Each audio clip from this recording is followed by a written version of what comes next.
يا رجاله عاملين ايه؟ كله قلصته. الفيديو ده مختلف يا رجاله عشان انا المره دي انا مصدوم في التيشيرت اللي انا لابسه، ان هو كان شكله ارجل من كده وانا بطلبه، ومصدوم برضه لان انا كنت فاكر اني فاجر.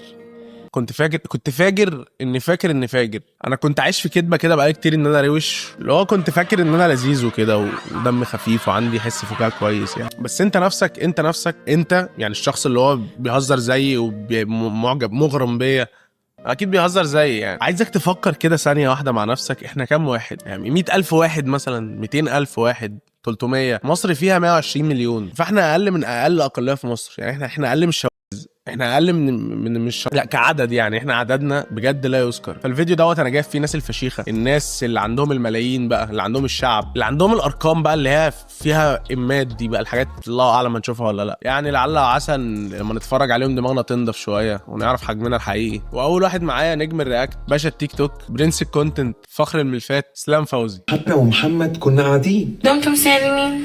يا بنتي محمد اسماعيل. دمتم سالمين. لا ما هو احنا كان عندنا امتحان وما كناش مذاكرين. دمتم سالمين. ما انا ومحمد فاشلين. دمتم سالمين. ان محمد نفسه هفته على السنين، دمتم مع ان احنا اصلا يا اسطى معلش، بس في الفتره دي هم كانوا مفركشين. دمتم سالمين. سالمين. بس وقمنا نافخين البلالين. دمتم سالمين. دمتم سالمين. ده اول درس، اول حاجه تتعلمها، ان انت لما تيجي تعمل كونتنت لازم تكتب. ده فيديو مكتوب لو محدش واخد باله يعني. فانا عايزك تتخيل، غمض عينك دلوقتي وتخيل معايا يا استاذ اسلام فوزي وهو قاعد بيكتب الفيديو ده. انا هكتب انا ومحمد اسماعيل دمتم سالمين، خدنا ميكروباص لحد عابدين دمتم سالمين، حسام وشيرين. ده سكريبت طويل فشخ. الفيديو لو انت مش واخد بالك، بص الفيديو دقيقتين وثانيه، قاعد يكتب مثلا 190 كلمه على وزن دمتم سالمين. ما انا ومحمد فاشلين. دمتم سالمين. ان محمد نفسه هفته على السنين. دمتم سالمين. بص هنا في حاجه عبقريه، مش عارف حد واخد باله منها ولا لا. دمتم سالمين. ان محمد نفسه هفته على السنين. دمتم سالمين. هنا هتلاقي كل جمله برضو في ثانيه زياده، الكت مش معموله صح يعني، في ثانيه زياده يا اما قدامي يا اما ثانيه متاخره يعني. دمتم سالمين. سالمين. ما انا ومحمد فاشلين. دمتم سالمين. ان محمد نفسه هفته على السنين. دمتم. هتلاقيه بيقول على السن. ان محمد نفسه هفته على السنين. ده ليه بقى؟ عشان يديك اكبر كم من عدم الراحه يعني. كل حاجه، كل تفصيله في الفيديو ده متعبه يعني. ما تبقاش انت واخد اي يعني. اصلا لو حاجه وحشه بتتعمل بس فيها قافيه انت ممكن تتقبلها، لان احنا ودنا بتحب القافيه. فلا تشبه موتك العاهر كموت الدرة بشرف منذ 19 عام. لكن تخيل ده الكلام اللي بيتقاله كمان بايظ يعني. انت حتى ما بتاخدش القافيه، ما بتاخدش المتعه، بيضربك على طول. هل انا اقصد ان هو ده حاجه وحشه؟ لا طبعا دي حاجه جميله، بدليل ان الفيديو ده جايب الفيوز دي وجايب 96,000 لايكس. سكوتي عقابك بتقول له اسلام متجوز ياسمين وعنده ولدين دمتم سالمين. دي عبقريه فشخ بجد، اديتك نفس عدم الراحه بتاع اسلام. ولدين اصلا مش على قافيه سالمين يعني، هي ياسمين بس ولدين لا، فاديتك الاحساس الوسخ بتاع ان انت ما سمعتش قافيه حتى. وبعدين كمان اسمها سكوتي عقابك. انا عقابي الوحيد ان انا اروح اشوف حبيبه بتعمل ايه بقى. تعالوا النهارده هنحضر احلى فطار بقى. نفطر مفيش مشكله، معايا فطرت، بس نفطر تاني بقى. احنا هنجيب الفول من القدره بقى ونحطه في الطبق بقى، ننزل عليه بنطره ملح بقى ونطره فلفل بقى وعصره ليمون بقى. هو ده هنطلع المش بقى من البلاص بقى، هنحمر شويه بطاطس بقى، هنغسل شويه خضار بقى. دي سهله.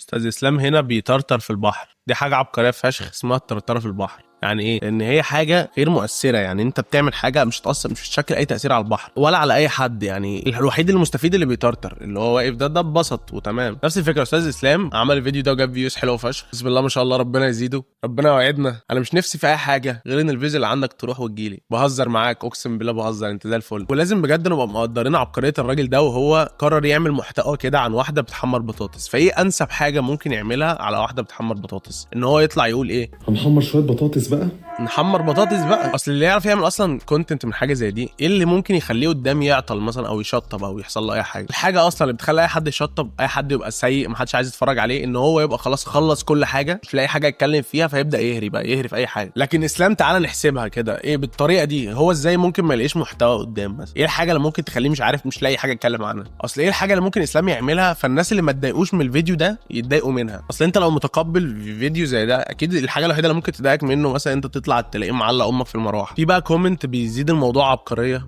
بيحط على التحفه دي لمسه. واحد بيقول له اتكلم عن مولد السيد البدوي يا اسلام بالله عليك. دي والله اكتر حاجه منطقيه تتقال على الفيديو ده. بالله عليك يا استاذ اسلام اتكلم عن مولد السيد البدوي، ارجوك اعمل رايكت على مرسي ابو العباس. اول يوم في الاسبوع ابتدى، يا ترى نعمة حطت ايه في اللانش بوكس لابننا؟ بقى هعمل له لانش بوكس اول الاسبوع حاجه كده بقى ترم عظمه. رم عظمه؟ ليه كفانا الشر؟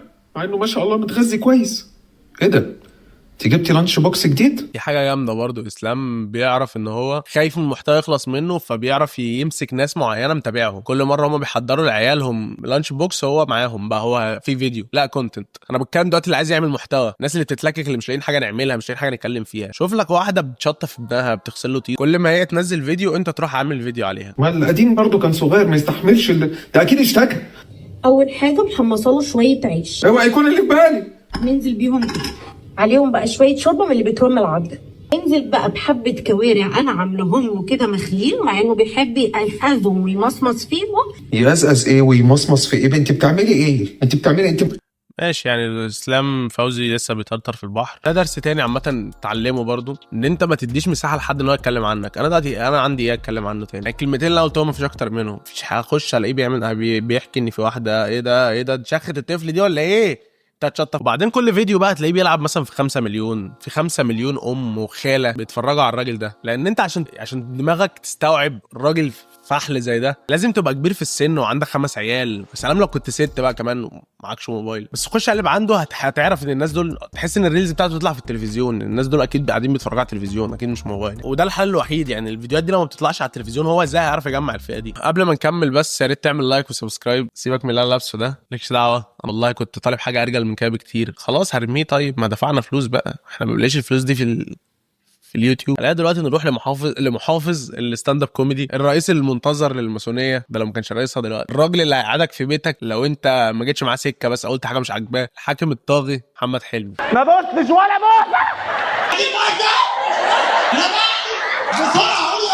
استاذ محمد كل ما بيظهر لي فيديو ليه بلاقي اسرار بيوت كده بتترمي يمين وشمال. وانت عايز تختلي بالراجل والست كانت قاعده في وسطكم.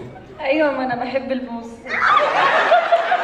حماتي كانت بايته عندي وانا عروسه جديده، كل شويه اقول لجوزي هات بوسه لحد ما زهقت وبستني هي في بقي. بلاقي في واحده مدخلانا اوضه نومها. كنت متجوزه؟ لا. كنت مصاحبه؟ اه.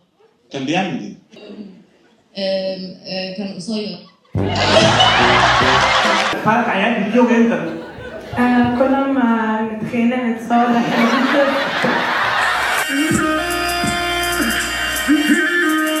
محمد لو ركزت معاه مش هتلاقيه بيعمل ستاند اب كوميدي اصلا، هو بيعمل حاجه زي معاكم منى الشاذلي كده. عليا ايه اللي لقيتيه في حسني؟ طارق ما كانش موفره، انا حاسه راجل زي الفل. ازيك يا ريس؟ مساء الخير. احكي لي بتحب ايه بقى انت؟ البوس مش قدام امي.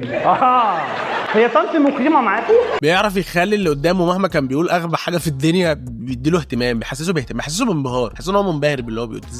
ايه ده ليه؟ تعمل كده ليه؟ بيعرف يحسسك انت وانا لسه تعالي كده، بيعرف يحسسك ان هو مش مصدق انت ازاي بتقول كده، انت مجنون يا ابني. عندك عريس؟ تاني؟ احنا فين هنا؟ انت سنجل؟ بقول لك ايه؟ قولي لي ايه؟ هو انت طولك كام؟ هات بوسه. بقول لك ايه؟ ومحمد كمان بسم الله ما شاء الله اكبر، دايما الجمهور عنده بيبقى جاهز للضحك. يعني هو الجمهور اصلا مهيأ ان هو يضحكك ويقول لك افجر افيه وافشخ موقف في الدنيا. انا مراتي بتخوني مع حسني بين قوسين شات جي بي تي. اتعرفت بقى علاقتها على حسني من قد ايه؟ وقت الحمل. كلنا طلعتوا ليه؟ فرهود قوي. يا جدعان انتوا ايه يا جدعان وقعوا كمان ولا؟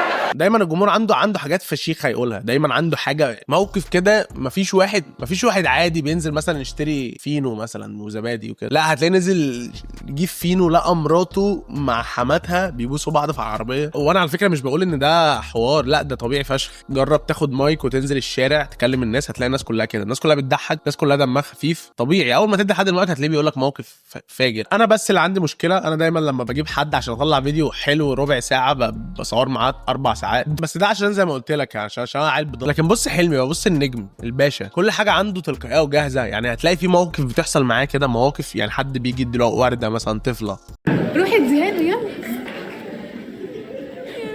دي رسمه؟ دي رسمها؟ كل الحاجات اللي بتحصل معاه دي بيبقى في حد من الجمهور هو اللي مصورها بالصدفه، نازله عنده على الاكونت بتاعه، وبيبقى مصورها بكواليتي فشيخ، بيصور بكاميرا اي ماكس، وبيبقى معاه باسورد اكونت محمد حلمي، فالفيديو بينزل عن محمد حلمي اللي هو الجمهور مصوره. عشان كده هو راجل ناجح، وعشان كده الناس كلها بتحب هزاره. فانا نفسي ابقى نصك، نفسي اتوثق وابقى نص. كامل احترامي ليك يا فنان، كامل احترامي ليك. بس بسبب محمد حلمي بقى انا اكتشفت ان في برضو ملك تاني. كان معانا 3 ملوك النهارده. انا باين عليا ان انا بقيت بتكلم من تحت السرير، صح؟ انتوا ما تعرفوش اللي بيحصل لي، والله ما حدش داري بيا. كده مش فارقه معاك انت، اللي ايده في الميه مش زي اللي ايده في فادي. المهم يعني ان الفنان التاني ده اللي انا اكتشفته بسبب ان انا كنت بتفرج على محمد حلمي عشان بحبه طبعا، الاستاذ مينا. حضرتك سيبها تتكلم، ده انت ليك الجنه يا خد من الميه، انا اللي بقول خد من الميه. واكتشفت ان هو مشهور فشخ، طلعها. كان شكله مألوف ليا، وعرفت بعد كده هو مألوف ليا ليه. بس انا عمري ما شفته بيعمل ستاند اب كوميدي، ما اعرفش هو ليه طلع بيعمل ستاند اب كوميدي وطلع كل الناس عارفاه وبيجيب فيوز في كل حته. استاذ مينا اداني الخلطه السريه نفس اللي بيستخدمها محمد حلمي. فانت قفلت من الرجاله عامه. يعني ده القصير جاي ورا الطويل جاي. وهي الخلطه باختصار ان ستات بتسال اسئله كده بطريقه تتفهم غلط، وشويه زعيق، بنات بتعكسك، شويه جمهور مش مصريين عشان بيبقوا فاكرين ان اي مصري بيضحك يعني. انا تعبانه مش قادره. طلعتوا ليه؟ فرهود قوي. نعم. ايه رايك في واحده مصريه ومسيحيه وبتقبض بالدولار؟ احنا فين هنا؟ انت سنجل؟ بقول لك ايه؟ قولي لي ايه؟ هو انت طولك كام؟ هات بص على هاي مينا. الموضوع زهقت قوي، عايزه راجل امارس عليه نعم. ايه ده؟ محمد مش طبيعي بجد والله. مينا انا هون من لبنان. بص انت هتشوف حسني بيعمل ايه واعمل زيه. كل الفيديوهات هتلاقيها معتمده ان في ست بتقول له انا جوزي بيعمل كل حاجه بسرعه. ايه يعني ايه بقى؟ وضحي بسرعه. والله يعني جوزي بيجي كده بياكل معانا بسرعه، فبيقوم، فما بلحقش اشبع منه. ريحتيني. بس مشكلته ان هو صايم، وترمي بقى المايك تكسر البهايم. مش عايز بصراحه اكمل كلام على مينا عشان انا افتكرت انا شفته فين. شفته في مره في قناه الحياه زمان، كان طالع في برنامج مواهب على قناه الحياه. انا عارف ان محدش عارف حاجه زي دي بس قشطه يعني. وشفته مره تانية ورا البيت عندي، يعني لقيته واقف ورا بيتي، فهو ساكن جنبي، فاحتمال ان هو يشوفني يمسكني يفشخني كبيره. بس عامه الستاند اب كوميديانز دول عامه الناجحين الجامدين دايما بيبقى الرول موديل بتاعهم حسني. يعني هما بيقتدوا بحياته ونوع هزار حسني، اللي هو بيكتب لنفسه انا في واحده هتقول لي انت مرتبط ولا لا، واحده هتقول لي انا جوزي ما بيعرفش ينام. انا بس مش عارف ليه كل ما بقول تامر حسني ما بتتقالش يعني تامر حسني. المهم يعني ان كل الناس اللي جت في الفيديو دي ناس فشيخه. يا ريت الفيديو يكون مفيد باي شكل من الاشكال. انا هحاول الفتره الجايه اعمل فيديوهات مفيده كلها ان شاء الله. الفتره الجايه سلسله استفيد، اتمنى الناس تستفاد. عايزين نتكلم شويه بطريقه ايجابيه عن الناس. كفايه حك يعني، حاسس احنا حكينا شويه حلوين صح. دلوقتي بقى نبدا نطلع النماذج الحلوه. يا ريت تعملوا لايك وسبسكرايب وكومنت، تعملوا فولو على انستجرام وعلى التيك توك. اهم حاجه تعملوا سبسكرايب يا جماعه واللايك. نفسي اشوف شكل 30000 لايك، نفسي ابقى صاحب محمد حلمي واسلام فوزي يعني. اتمنى يعني. بس كده يا رجاله، سلام. مينا انا هون من لبنان. قلتي رح تجي لعنا، اشتقنا لك. هيدي بيروت الدافي، ما في مثلها، لا ما في.